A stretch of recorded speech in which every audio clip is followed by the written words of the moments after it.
reading online and I came across like some frugal habits that have helped people buy homes, and surprisingly, like people, okay, so I went on Reddit, and on Reddit people shared surveys they've done, and a lot of these people shared just these habits they implemented to be able to buy a house. Mm-hmm.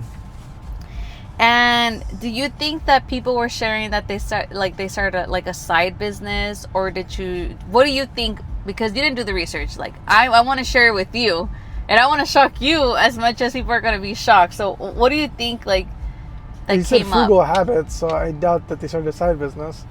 So frugal habit could be like, I hear these people say that stop buying coffee. That's not true. So let me just tell you, Luis, coffee is not the issue here. It's not having the coffee is the issue. Just want to share that.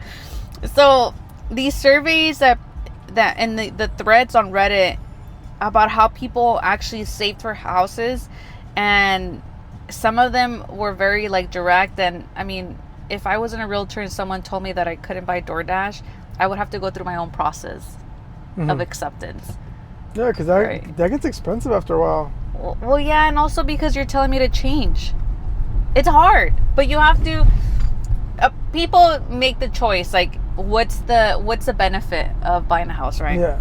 I want to change my DoorDash address to my own address, my home, my new home. So stop DoorDashing now, and then you can share your new home DoorDash. So yes. So one of the number one thing that showed up, that people were doing this, they were cutting their DoorDash or Uber Eats. And I've sat down with people, and unfortunately, like, they weren't able to buy at that moment, but then we started to like dive into their expenses. Yeah. And people would share, like, I'd be like, okay, let's create a game plan. And some people would spend on average 3 times a day. It's not even like, it's sometimes not even breakfast, just a snack. And easily they can spend $50 for a snack. Well, I mean, I don't know about the snack, but like lunch and dinner, that's easy. Yeah. Especially if if you want to share with somebody, or you have a partner, or you have a girlfriend, or you're buying a little bit extra for tomorrow. I don't know, but people were buying breakfast, lunch, and dinner, and it's understandable because some of them were moms, single moms. Some of them, based on the lifestyle, like, it made sense. But what do you think? I mean, I'm the wrong person to ask because I've never Uber Eats or DoorDashed anything because I don't feel like getting got. I feel like that's getting got. I mean, I don't mind hopping in the car to go get whatever it is that I want. And if I'm not willing to get in the car, it's not worth it for me. Yeah, and people shared that they realized that the expenses start to add up, like first meal, second day, because if it's $50 per order, that ends up being about how much a month? If you do it 4 times a week, that's $200 a week. 200 times 4, you're almost at $1,000. Yeah. So then, like, even people shared they started to realize, like, oh, where else? Like, where else am I, like, not really realizing that I'm spending the money? And so that was the main thing. They started to cut DoorDash and their Uber Eats. And I wanted to test it out myself.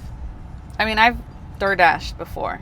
And a pho that was supposed to be $13 ended up being like $20. And I was like, how am I spending $60 on just pho? Wow. Yeah. No, thank you.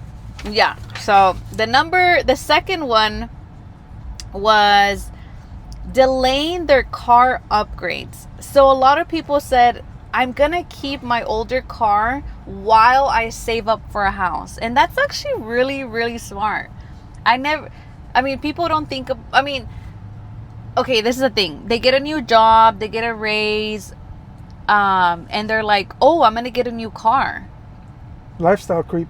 Yeah, so they're like, oh, I can get a new car. Like, I got a raise, I'm gonna get, I don't know, like the new Tesla, or there's this. Don't get got on the like the long weekend deals where you save but you're still spending. But they said what they came to find out was hold on to that older car And in order for it to make sense, like, they said, I need to keep up with the car, I need to do all the maintenance so it lasts me longer. Yeah. Have you had any clients where they've said that was one of the things that they would do? That they would, yeah. I mean, more often than not, if you ever see a house in your neighborhood close, then you drive by within the month. A lot of times, people end up getting a new car because they were wait for their purchase. Yeah. So their debt to income doesn't get thrown off, or their buying power doesn't get chopped down with the new payment. So you'll see sometimes people wait, they buy the house, then they've already budgeted for once they close on the house, then they get their new car. Yeah, I mean, we've had to make that decision too. We're like, let's hold on. We have our commuter car where our monthly payment is $152. Yeah, and we've financially made the decision, like, okay, let's hold off.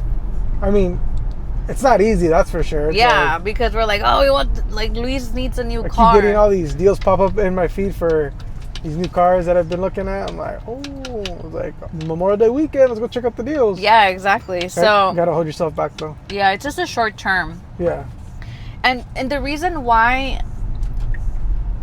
realtors and loan officers tell you don't get a new car is because if you go from a payment of $200 to a payment of $800, because you said on what's the average new car? Oh yeah, I saw this article that did the survey. The average payment of a new lease now is about $700. That's wild. So the difference now, you have new debt, so now eats into your buying power. Exactly. So then you start qualifying for less. So that's why. It's not because we don't want to see you in a new whip, but what I want to see you is go visit you, and I'm like, wow, you have a new car. Congrats. In your new house. Yeah, in your new house. So the third thing that was commonly shared on these threads was moving in with your family or getting roommates. Now, I know you've been away from your parents and then you go back and mom has rules and all this stuff, but people shared that they get to save the money. And let's just say people are not able to move in with their parents. Like, they just decided to rent out. If they have a 2-bedroom apartment, they would rent out one of the bedrooms, or even people said, I'll sleep in the living room. And you've had people do that. I've had people do that, and then like rent out both of the bedrooms, and now the difference you get to save. Yeah. Have you ever had a client like that? Yeah, I've had people move back in with family while they save. I mean, because average payment was for a place is like $3,000. So if you can cut that in half, yeah, you can save some money quick. Yeah, I mean, everything that's split amongst 3-4 people is significantly cheaper. Yeah. Okay, the next thing people shared was a lot of people online said they waited years because they thought they needed 20% down. When we sit with people, what do they say? They didn't know that they could buy with just 3.5% down. And when we go through numbers and scenarios, when we go through numbers and scenarios, people are so shocked because they qualify for even more. Yeah. Without having to save the 20%. I think that's everybody. They always think it's much worse. Mm-hmm. That they're gonna qualify for nothing. Yes. Yeah. The majority of buyers are pleasantly surprised at what they qualify for. Yeah. And so people were sharing that they decided to just delay the conversation to meet with a realtor, or they've done their own research, and it turned out that they were ready a lot faster than what they expected. Yeah. And it was just having the conversation and just learning what the options were for them. So biggest misconception is having to save 20% down. The last thing that a lot of people shared was they moved their money into a high yield savings account. Oh yeah. And a lot of people have Chase, Bank of America, Wells Fargo, like all those regular accounts. And if you look at your statements, the bottom of the statement, it says, I think it says interest earned, huh? Yeah. Interest earned. It's 0.0. It's like a thousandth of a percent. Yeah, 0.00001%. And you're not making anything on the money. I had a client that had like $250,000 in like a Bank of America account. And then I was like, let me see your statements. And we were like going through the pages. I'm like, oh, see, let me see how much money you got. And I was like, wow, you made 10 cents, sir. So buyers are sharing that they moved their money into a high yield savings account and they're making money as they're saving. So the money that they were spending on all these things, they were like depositing into their high yield savings account. Makes sense, yeah. Or have you had any clients do that while they get ready? High yield savings accounts? Mm-hmm. No. I've had clients that had their money in a CD. CD, yeah. Yeah. But how about that? But now I've had clients that transition from CD to high yield savings accounts, because in the high yield savings account, you don't have to have your money there for like 6 months. It's not locked in. Yeah, so you're earning money, and you can use it once whenever you want. So people are talking about like it's possible, like these Reddit threads, which was really cool to see from a like just going in there and reading. Yeah. Because it's little habits that we can all implement, right? Like, I mean, we don't DoorDash, but maybe less coffee if we really wanted to. I don't know. I don't know. I don't drink coffee, so I wouldn't know. Or about less that pre-workout on auto subscription. Maybe that. That's pennies a day. Yeah, whatever. I mean, sure. So, which one would you guys do for a year if that meant that you can have your own home or move into your starter home, your dream home, your investment home, whatever it is? Like, what would you be willing to do? Would you delay the new car, or would you delay the DoorDash? What is it that you would do? Which one would you guys actually do if, like, stop, like, willing to do the sacrifice if that meant that it would allow you to buy your dream home? I just want to know. Or just share, what have you done that has helped you?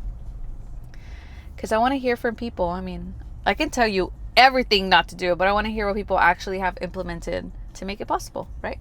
Yeah. And don't say coffee. If I have to cut coffee, I'll just cut the lattes and just do the espressos. I just need a coffee.